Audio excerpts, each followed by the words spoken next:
আমাদের গুনাহকে মাফ করে দেন। বিশ্ব ইজতেমার আখেরি মোনাজাতে তুরাগ তীরে লাখো মানুষের ঢল, ময়দান ছাপিয়ে মহাসড়ক ও জনসমুদ্র। শান্তি আর মুসলিম উম্মাহর মঙ্গল কামনা। কাল শুরু প্রথম পর্বের দ্বিতীয় ধাপ। রমজানে কম মূল্যে গরু খাসির মাংস বিক্রি না করার সিদ্ধান্ত প্রাণী সম্পদ মন্ত্রণালয়ের। ভোক্তাদের ক্ষোভ, নিম্নবিত্তের পুষ্টি চাহিদা বিবেচনায় কর্মসূচি চালু রাখার পরামর্শ। এবং কর্মস্থলে না থেকেও মাসের পর মাস বেতন নিয়েছেন সিলেট ওসমানী মেডিকেল কলেজ হাসপাতালের 16 নার্সিং কর্মকর্তা। বেশিরভাগই আছেন দেশের বাইরে। ব্যবস্থা নেওয়ার আশ্বাস।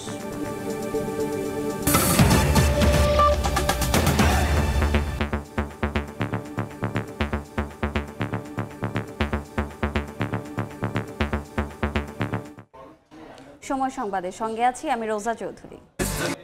আখেরি মোনাজাতের মধ্য দিয়ে শেষ হলো 58তম বিশ্ব ইজতেমার প্রথম পর্বের প্রথম ধাপের আনুষ্ঠানিকতা। টঙ্গীর তুরাগ তীরে সকাল 9:15টার দিকে শুরু হয় মোনাজাত। মোনাজাত পরিচালনা করেন তাবলিগ জামাতের শীর্ষ মুরব্বী ও কাকরাইল জামে মসজিদের পেশ ইমাম মাওলানা জুবায়ের আহমেদ। এ সময় মুসলিম উম্মাহর শান্তি কামনায় দোয়া করা হয়। মোনাজাত ঘিরে ইজতেমা মাঠ সংলগ্ন সড়ক মহাসড়কগুলোতে ও লাখো মানুষের জমায়েত হয়। এর আগে ভোর থেকেই তারা তুরাগ তীরে আসতে শুরু করেন। মোনাজাত শেষে অনেকে নিজ নিজ গন্তব্যে ফিরতে শুরু করেছেন।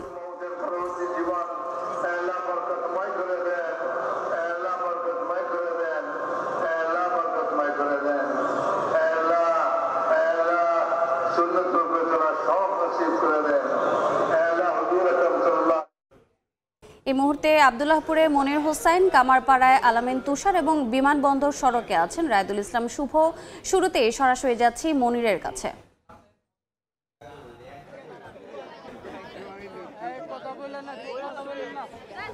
অশ্রুসিক্ত নয়নে মহান রবের কাছে নিজেকে আত্মসমর্পণের পর এখন আসলে বাড়ির পানে যে লাখো মুসল্লি তারা বাড়ির পানে ছুটছে এবং যে মুসল্লিরা এখনই দেখতে পাচ্ছেন যে আব্দুল্লাহপুর যে মোড়, সেই মোড়ের অবস্থা সবাই আসলে তাদের যেই 3 দিনের যে বয়ান, সেই বয়ান শেষে আজ আখেরি মুনাজাতে অংশ নিয়েছে। আখেরি মুনাজাতে অংশ নিয়ে তারা আসলে তাদের যেই মুক্তি লাভের আশায় এখানে এসেছিলেন সেই মুক্তি লাভের জন্য দোয়া করেছেন। দোয়া করে এখন আসলে বাড়ির পানে ছুটছেন এবং যেই দীর্ঘ পথ আসলে পাড়ি দিয়ে তারা এসেছিলেন সেই পথ এখন আবার পাড়ি দিয়ে তারা আসলে নিজ গন্তব্যের পথে ছুটবেন। এবং কিছুক্ষণ আগে আমরা দেখেছি যে সকাল 9টার পরে যে আখেরি মোনাজাত শুরু হয়েছে, সেই আখেরি মোনাজাতের মধ্য দিয়ে ইজতেমার প্রথম পর্বের কার্যক্রম সম্পন্ন হয়েছে এবং যেই মোনাজাত, সেই মোনাজাত পরিচালনা করেছেন মাওলানা জুবায়ের আহমেদ। এবং সেই মোনাজাতে আসলে আমরা দেখেছি লাখো মুসল্লিকে চোখের অশ্রু ঝরাতে, মহান রবের কাছে নিজেকে সমর্পণ করতে। এবং সেই সঙ্গে আসলে আমরা এখানকার মুসল্লি যারা আছেন তাদের সাথে কথা বলেছি। তারা যেটি জানিয়েছেন, তারা আসলে দেশের জন্য, দশের জন্য দোয়া চেয়েছেন, আল্লাহর কাছে নিজেকে সমর্পণ করেছেন, নিজে ক্ষমা চেয়েছেন, নিজ পরিবারের জন্য দোয়া করেছেন যে দেশের যেই পরিস্থিতি, সেই পরিস্থিতি যাতে সামাল দিয়ে আসলে আসতে পারে। এবং আপনি দেখতেই পাচ্ছেন যে আসলে যেই দীর্ঘ 3 দিন এখানে তারা অবস্থান করেছেন, বিভিন্ন বয়ান শুনেছেন, তারা বিভিন্ন আমল করেছেন। তো এখন আমরা জানি যে ইজতেমা শেষে তারা যে নিজ নিজ এলাকায় চলে যায় এবং তাবলিগ জামাতের যে চিল্লা আছে সেই চিল্লায় যায়। সেখানে গিয়ে আসলে তারা তাদের যে এখানে আমলগুলো করেছেন, বয়ানগুলো শুনেছেন, সেগুলো আসলে ছড়িয়ে দিবেন সাধারণ মানুষের মাঝে, ধর্মপ্রাণ মুসল্লিদের কাছে। সেই ছড়িয়ে দেওয়ার লক্ষ্যে কিন্তু তারা ইতোমধ্যে বেরিয়ে পড়েছেন। এখান থেকেই আসলে তারা ধীরে ধীরে তাদের যেই পাড়া মহল্লা এবং তাদের সেই দাওয়াতি কাজ করবে, সেই দাওয়াতি কাজের উদ্দেশ্যেই তারা বেরিয়ে পড়েছেন। এবং এখানে যেই দীর্ঘ 3 দিন তারা বয়ান শুনেছেন, যেই আমলগুলো করেছেন, তারা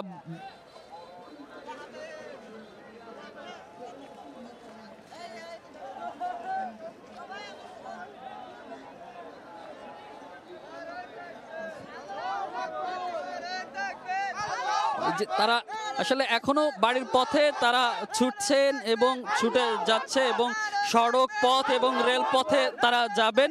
তো এই মুহূর্তে এয়ারপোর্ট যে ট্রেন রেল স্টেশন আছে সেই স্টেশনে আছেন আমাদের সহকর্মী রাইদুল শুভ, জানবো সেখানকার খবর।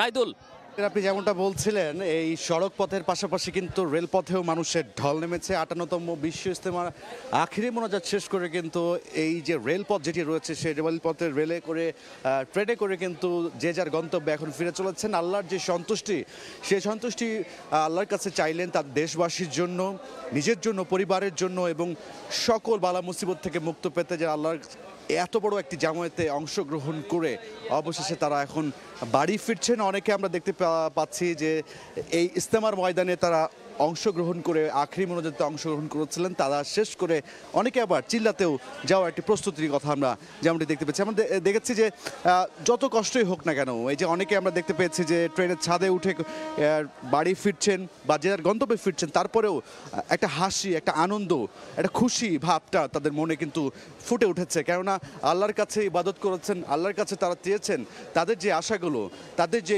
কামনাগুলো, সেই কামনাগুলো কিন্তু তারা আশা করেন যে হ্যাঁ ইনশাল্লাহ আল্লাহ তাআলা তাদের আশাগুলো, কামনাগুলো পূরণ করবেন।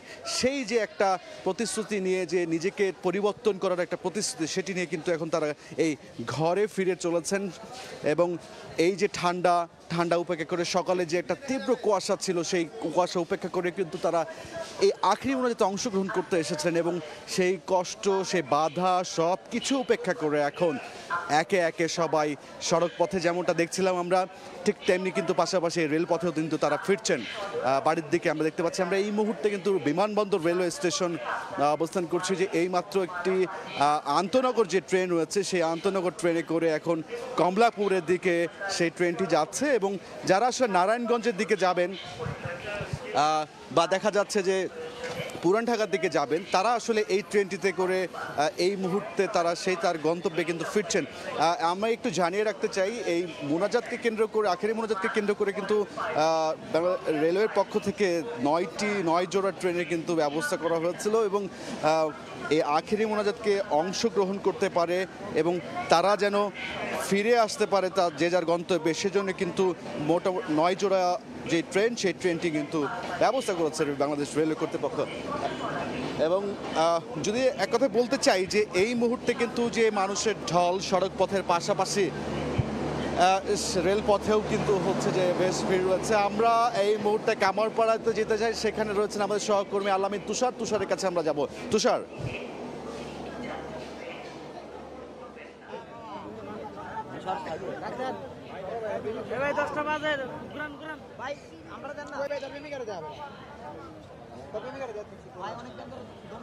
যেমনটা বলছিলেন আমার সহকর্মী, ওই দিকটাই আসলে যেমন অবস্থা, ঠিক একই রকম অবস্থা কিন্তু আমাদের এখানেও কামারপাড়া এই চৌরাস্তার এখান দিয়ে কিন্তু বিশ্ব ইজতেমার ঠিক তুরাগনদটা পার হয়েই কিন্তু এখান দিয়েই কিন্তু সাধারণ যারা রয়েছেন, সাধারণ জনগণরা রয়েছেন, যারা আসলে এই মুসল্লিরা এখানে অংশগ্রহণ করেছিলেন, তারা কিন্তু এখন বাড়ির পথে যাচ্ছেন, যারা এই প্রথম পর্বে অংশগ্রহণ করেছিলেন। এবং মোনাজাতে তারা আসলে মহান সৃষ্টিকর্তার কাছে বিশ্ব এবং জাতি এবং দেশের যে সার্বিক উন্নতি এবং শান্তি তারা আসলে কামনা করেছেন, প্রতিটি মুসলিম উম্মার শান্তি তারা কামনা করেছেন, এমনটাই আমাদের সঙ্গে কথা হচ্ছিল। এবং আমরা কয়েকজন দেশি বিদেশি মুসল্লিদের সঙ্গেও আমরা কথা বলেছি, তারা কিন্তু আমাদেরকে বলছিলেন যে তারাও আসলে বাংলাদেশের এই ধরনের যে সম্প্রীতির জায়গা, সেই জায়গা থেকে খুবই অভিভূত হয়েছেন এবং এমন একটি বড় আয়োজন খুব দুর্দান্ত ভাবে সম্পন্ন হওয়া তারাও আসলে বেশ খুশি। এবং সাধারণ মুসল্লিরা যারা রয়েছেন তারা আমাদেরকে তেমনটাই বলছিলেন যে এই ধরনের একটি বড় আয়োজন বাংলাদেশে সম্পন্ন হয়, সেই জায়গা থেকে তারা নিজেরাও গর্বিত। এর বাইরে আমরা যখন সাধারণ মুসল্লিদের সঙ্গে কথা বলছিলাম, তারা প্রত্যেকেই আমাদেরকে বলছিলেন যে এই যে মহান একটি বড় জমায়েতের মধ্যে যে দোয়া করেছেন, এই দোয়ার মাধ্যমে সৃষ্টিকর্তার কাছে যে চাওয়া, সেটি আরও পূরণ হওয়ার যে আশা, সেটা তাদের আরও বেশি। কেননা বড় জমায়েতে দোয়া করলে দোয়া কবুল হওয়ার সম্ভাবনা কিন্তু বেড়ে যায়। সেই জায়গা থেকেই দূর দূরান্ত থেকে, ভোর রাত থেকে আমরা দেখেছি যে কেউ গাজীপুর এবং আশপাশের যে জেলাগুলো থেকে রয়েছে, সেখানে যত কাছে আসা যায় ইজতেমা ময়দানে, সেই চেষ্টা থেকে তারা কেউ রাত 12টায়, কেউ রাত 1টায়, কেউ 1:30, 2টায় এমন সময় থেকে এসেই কিন্তু তারা এখানে অবস্থান নিয়েছেন এবং এখানে তারা আসলে মোনাজাতে অংশগ্রহণ করেছেন। দর্শক, আপনারা নিশ্চয়ই জানেন যে বাংলাদেশের মাওলানা জোবায়ের সাহেব তিনি কিন্তু এই আখেরি এবারের প্রথম পর্যায়ের ইজতেমার প্রথম ধাপের আখেরি মোনাজাত তিনি আসলে তিনি পরিচালনা করেছেন এবং সেখানে মোনাজাতও আমরা শুনেছি যে তেমনভাবেই কিন্তু চাওয়া হয়েছে। এর বাইরেও আমরা দেখছি যে যারা আসলে চিল্লা এবং 3 চিল্লার এবং 3 দিনের বা 1 চিল্লায় যারা আসলে যেই মুসল্লিরা যাবেন দিনী দাওয়াতের কাজে, তারাও কিন্তু অনেকে এই জায়গা থেকে বেরিয়ে পড়ছেন এবং আমরা দেখতে পাচ্ছি যে তারা তাদের যে মাল সামানগুলো রয়েছে সেগুলো নিয়ে যাচ্ছেন এবং তারা আসলে এই 3 দিনে কি শিখলেন না শিখলেন এই প্রশ্ন যখন আমরা তাদের কাছে করেছি, তারা বললেন যে ইসলামকে কিভাবে প্রচার করা যায়, ইসলামের শান্তির বার্তা কিভাবে ছড়িয়ে দেওয়া যায় পুরো বিশ্বে এবং দেশবাসীর মধ্যে, সেখানটাই কিন্তু আমরা দেখেছি যে, এবং সাধারণ মুসল্লিদের সঙ্গে আমরা কথা বলেও কিন্তু আমরাই দেখছি যে এই শিক্ষা এবং ইসলামের শান্তির বার্তা তারা আসলে দেশে বিদেশে ছড়িয়ে দিতে চান। তো এই ছিল এখান থেকে আমার কাছে সবশেষ তথ্য। সরাসরি যুক্ত ছিলাম ইজতেমা ময়দানে। সময় সংবাদে আরও থাকছে। বসন্ত ভালোবাসা ও মাতৃভাষা দিবসের বাজার ধরতে প্রস্তুত যশোরের গদখালির চাষিরা। পরিচর্যায় কাটছে সময়, শত কোটি টাকার ফুল বিক্রির আশা।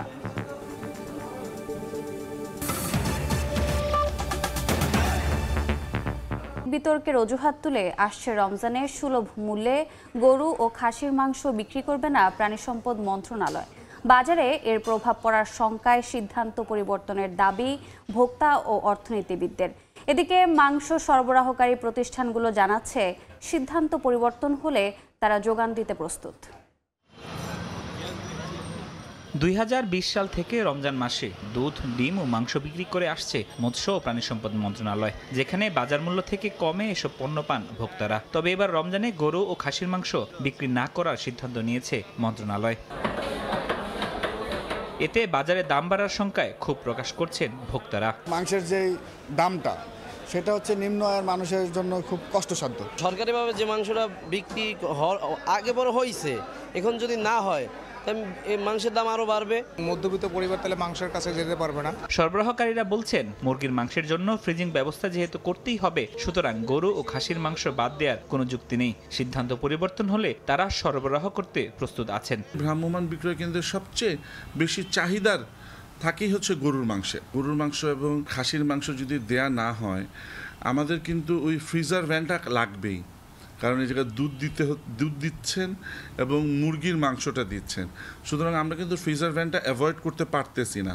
তো আমাদের দেখা গেছে যে দুইটা মেইন আইটেম সরে যাচ্ছে, কিন্তু ওভারহেড কস্টটা সেম থেকে যাচ্ছে। অন্যান্য বছরের ন্যায় আমরা যা করছি, আমরা এই বছরও আমরা তা করার আমাদের ইচ্ছা আছে কিংবা আমাদের প্রস্তুতি আছে, বাট এখনো যেহেতু আমাদেরকে মন্ত্রণালয় ডাকে নেই। কেন বাদ যাচ্ছে গরু ও খাসির মাংস, এমন প্রশ্নের জবাবে প্রাণী সম্পদ উপদেষ্টা সক্ষমতার ঘাটতি ও অতীত বিতর্কে তুলে ধরেন। ডিম, দুধ, মুরগির মাংসটা যাবে, আর আমরা মাছেরও চেষ্টা করছি। যেটা পাচ্ছেন না সেটা মূলত হলো ডেয়ারি ফার্মার্স অ্যাসোসিয়েশনের মাধ্যমে যে মাংসটা আসতো সেটা পাচ্ছেন না। মন্ত্রণালয় থেকে একটু উদ্বেগ প্রকাশ করা হচ্ছে যে আমরা যদি নিরাপদভাবে এটা দিতে না পারি তাহলে সেটা ক্ষতি হয়ে যেতে পারে। গতবার যেমন দিয়েছিল তেমনি অনেক ঝামেলাও হয়েছিল। তার মানে এই না যে সিদ্ধান্ত শেষ হয়ে গেছে। উচ্চ মূল্যস্ফীতির বাজারে মধ্যবিত্ত ও নিম্ন মধ্যবিত্তের পুষ্টির কথা বিবেচনায় নিয়ে কর্মসূচি চালু রাখার পরামর্শ দিচ্ছেন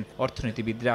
উপকারভোগী কিন্তু সমাজের স্বল্প আয় শ্রেণীর মানুষ, তার মানে হলো যে এটার সোশ্যাল রিটার্ন যেটা আছে সেটা কিন্তু পজিটিভ। এই ধরনের যে সমস্ত কর্মসূচি সেখান থেকে আসলে অর্থ প্রত্যাহারের তেমন কোনো ভালো যুক্তি নেই।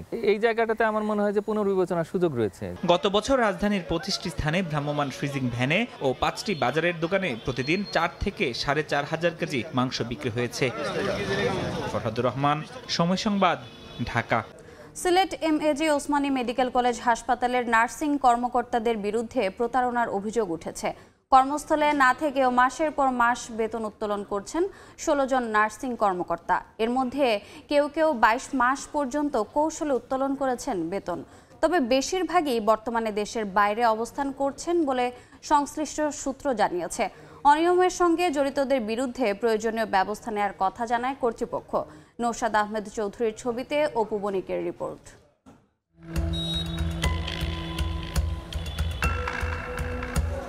মাসের পর মাস বিনা পরিশ্রমে বিনা বাধায় সরকারি বেতন ভাতা উত্তোলন করেছেন মেডিকেলের নার্সিংয়ের 16 জন নার্সিং কর্মকর্তা। এমন ঘটনায় চাঞ্চল্যকর পরিস্থিতির সৃষ্টি হয়েছে পুরো নগরীতে। কিভাবে এই পুরো কাজটি করা সম্ভব হয়েছে সেটি জানতে ওসমানী মেডিকেলে যায় সময় সংবাদ। মেডিকেলে কর্মরত নার্সদের প্রশ্ন করলে উঠে আসে সব তথ্য।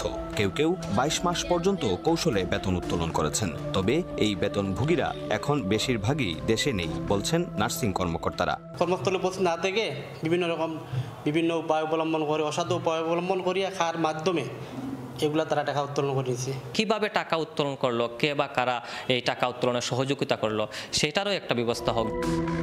এমন কর্মকাণ্ডে তাদের সহযোগিতা করার অভিযোগও আছে হাসপাতালের কর্মরত 7 নার্সের বিরুদ্ধে। এদের মধ্যে তৃষ্ণা তেরেজা ডিকস্তা, আসমা আক্তার খানমকে সাময়িক বরখাস্ত করা সহ সেবা তত্ত্বাবধায়ক রিনা বেগমকেও কারণ দর্শানোর নোটিশ দেয় নার্সিং অধিদপ্তর। এদের মধ্যে আসমা আক্তার যোগদান করেন আল হারামাইন হাসপাতালের নার্সিং সুপারভাইজার পদে। তবে সেখানেও তিনি নানা অনিয়ম, আর্থিক দুর্নীতির সঙ্গে জড়িত থাকায় বরখাস্ত করে হাসপাতাল কর্তৃপক্ষ। এমন ঘটনায় নার্সদের কর্মস্থলে উপস্থিতির তদারকির বিষয়ে যথাযথ পদক্ষেপ নেওয়া হয়েছে বললেন নার্সিং কর্মকর্তা। আমরা আরও সতর্ক হয়েছি, আমাদের যদি কেউ ছুটিতে যায় বা যাইয়া 5 দিন ছুটি, এরপর 6 তারিখ থেকে মানে 6 দিনের দিন থেকে অ্যাবসেন্ট করতেছে, তো সাথে সাথে আমরা অ্যাপ্লাই দিয়ে দিই। অনিয়মের সঙ্গে জড়িতদের বিরুদ্ধে প্রয়োজনীয় ব্যবস্থা নেওয়ার কথা জানায় কর্তৃপক্ষ। কেউ আছে শুধু অনুপস্থিত, কেউ আছে যে অনুপস্থিত আবার নিয়েছে টাকা, কিভাবে নিল, এগুলো বিচার প্রক্রিয়ার ভিতরে আছে এবং সেই অনুযায়ী ব্যবস্থা গ্রহণ করা হবে। ভবিষ্যতে যাতে এই ধরনের অন্যায়ের প্রশ্রয় না দেওয়া হয় এবং অন্যায় কাজ করা না হয়, সেজন্য আমরা সবাইকে নিয়ে কাজ করছি। এদিকে নার্সদের অনুপস্থিতির বিষয়টি নজরে এলে গত 8 জানুয়ারি অভিযুক্ত ওই 16 জনকে প্রতারণার মাধ্যমে উত্তোলনকৃত বেতন ভাতার সম্পূর্ণ টাকা ফেরত দেওয়ার নির্দেশ দেয় নার্সিং ও মিডওয়াইফারি অধিদপ্তর।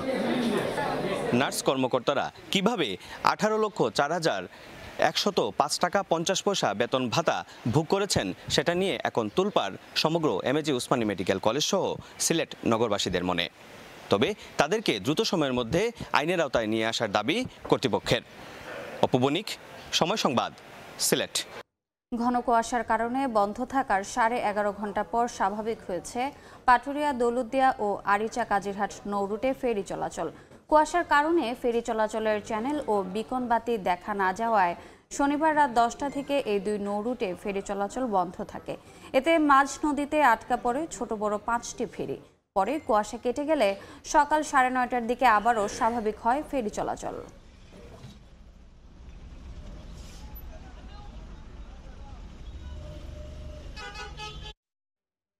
বসন্ত, বিশ্ব ভালোবাসা ও আন্তর্জাতিক মাতৃভাষা দিবসের বাজার ধরতে প্রস্তুত যশোরের ঝিকরগাছা উপজেলার গদখালির ফুল চাষিরা। হাতে মাত্র আর কয়েকটি দিন, তাই ফুলের পরিচর্যায় ব্যস্ত সময় কাটছে চাষিদের। তাদের দাবি, এই 3 দিবসে অন্তত 100 কোটি টাকার ফুল বিক্রি হবে। আবুল কালাম আজাদের ছবি ও জুয়েল মৃধার তথ্য নিয়ে রিপোর্ট।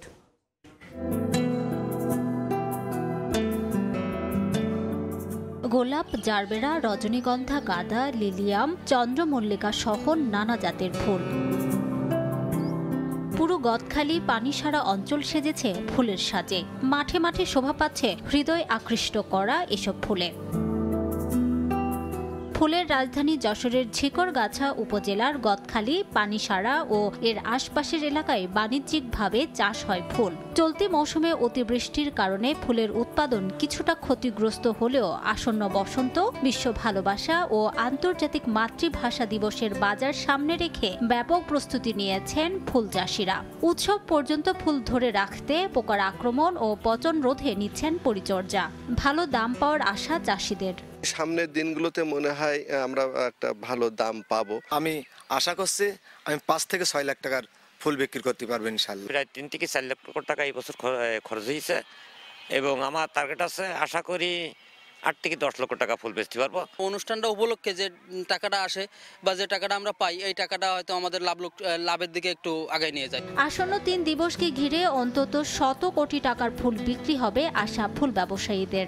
14 ফেব্রুয়ারি, 21 ফেব্রুয়ারি, 1 ফাল্গুন এই কেন্দ্র করে আমাদের এখানে চাষিরা যে পরিমাণ মাঠে ফুল মজুদ আছে, উৎপাদন খুব ভালো হয়। ইনশাল্লাহ এখান থেকে 100 কোটি টাকার উপরে আমরা ফুল বিক্রি করবো এমনটা আশা করতেছি। কৃষি বিভাগের তথ্য মতে যশোরে প্রায় 600 হেক্টর জমিতে ফুলের চাষ হয় এবং ব্যবসার সঙ্গে প্রত্যক্ষ ও পরোক্ষভাবে লক্ষাধিক মানুষ জড়িত। সময় সংবাদ, যশোর। দেখছেন সময় সংবাদ। ফিক্সিং ইস্যুতে কঠোর অবস্থানের কথা জানিয়েছেন যুব ও ক্রীড়া উপদেষ্টা আসিফ মাহমুদ সজীব ভুঁইয়া। গঠন করা হয়েছে আলাদা তদন্ত কমিটি। এছাড়া সমাধান না হওয়া ক্রিকেটারদের পারিশ্রমিক ইস্যুতে আইনি পদক্ষেপ নেওয়ার হুঁশিয়ারি দিয়েছেন ক্রীড়া উপদেষ্টা। ক্রিকেটারের পারিশ্রমিক বিষয়ে অপেশাদার মন্তব্যের জন্য সতর্ক করার পর ক্ষমা চেয়েছেন চিটাগং কিংস মালিক। নতুন বাংলাদেশে ভিন্ন এক বিপিএল আয়োজনের আশ্বাস ছিল ক্রিকেট বোর্ডের, তবে এবারের আসর জন্ম দিয়েছে ভিন্ন ভিন্ন সব বিতর্কের। আমুল হক বিজয়ের দেশ থেকে নিষেধাজ্ঞা, যদিও এ বিষয়ে বিসিবি কিছুই জানে না বলে সংবাদ বিজ্ঞপ্তি প্রকাশ করে। চলমান এসব ঘটনা পর্যবেক্ষণ করছে যুব ও ক্রীড়া মন্ত্রণালয়। বিপিএল এর ম্যাচ দেখতে এসে জানিয়ে গেলেন হুঁশিয়ারির কথা। গঠন করা হয়েছে আলাদা তদন্ত কমিটি। ফিক্সিং এর যেই অভিযোগটা এসেছে সেটার বিষয়েও বিসিবি একটা স্বাধীন স্বতন্ত্র কমিটি গঠন করবে সেটার ইনকোয়ারি করার জন্য, এবং সরকারের পক্ষ থেকে আপনারা জানেন আমাদের ইন্টেলিজেন্সের পক্ষ থেকে আমরা যতটা সহযোগিতা করা যায় বিসিবির ওই কমিটিকে আমরা করব, এবং দ্রুত এই অনাকাঙ্ক্ষিত যে ঘটনাগুলো ঘটেছে সেগুলোকে আমরা অ্যাড্রেস করছি। এর মধ্যে কিছু ভুল ত্রুটি হয়েছে আমাদের অনভিজ্ঞতার জন্য, কিন্তু সেটাকে আমরা এবারের বিপিএলে ফিক্সিং সন্দেহের মতো আরেক বিস্ফোরা ক্রিকেটারদের পারিশ্রমিক নিয়ে রাজশাহী কিংসের ৯-৬ এমন বিতর্কিত কাণ্ডে বোর্ডের পাশাপাশি ক্ষুব্ধ মন্ত্রণালয়। ক্রীড়া উপদেষ্টা জানালেন, সমাধান না হলে আইনি পদক্ষেপ নেওয়া হবে মালিকদের বিরুদ্ধে। সরাসরি রাজশাহীর মালিকের সাথে কথা বলেছি এবং তিনি আমাদেরকে আশ্বস্ত করেছেন যে তিনি পেমেন্টটা ক্লিয়ার করবেন, এবং আমরা আমাদের পক্ষ থেকে বলেছি যদি তিনি সেটা করতে ব্যর্থ হন অথবা না করেন সেক্ষেত্রে পরবর্তীতে আমরা কথা বলার মধ্যে থাকবো না, আমরা আইনি ব্যবস্থা নেব। ক্রিকেটারদের পারিশ্রমিক পরিশোধ না করে তাকে নিয়ে উল্টো বেফাঁস মন্তব্য করেছিলেন চিটাগং কিংসের মালিক। বিষয়টি নিয়ে সতর্ক করার পর ক্ষমা চেয়েছেন ফ্র্যাঞ্চাইজি কর্তা। এবার ভুল থেকে শিক্ষা নিয়ে সামনে আরো ভালো বিপিএল আয়োজনের আশ্বাস বোর্ড সভাপতির। খুবই ডিসঅ্যাপয়েন্টিং।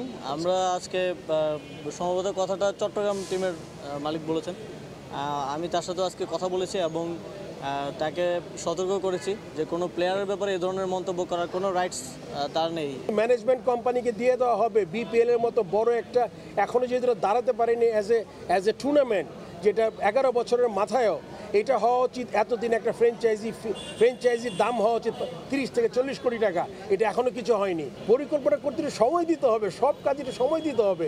এছাড়াও আসন্ন বোর্ড নির্বাচন নির্ধারিত সময়ে হবে বলেও জানান তারা। আমরা এটাও চিন্তা করেছি। তারেক হাসান শিমুল, সময় সংবাদ, ঢাকা। এ পর্যায়ে শীর্ষ সংবাদগুলো জানিয়ে দিচ্ছে আরেকবার।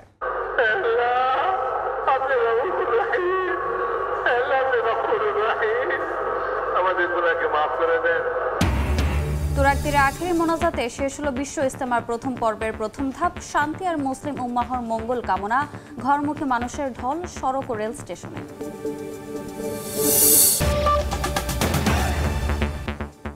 এ ছিল সময় সংবাদে, সঙ্গে থাকুন সময়ের।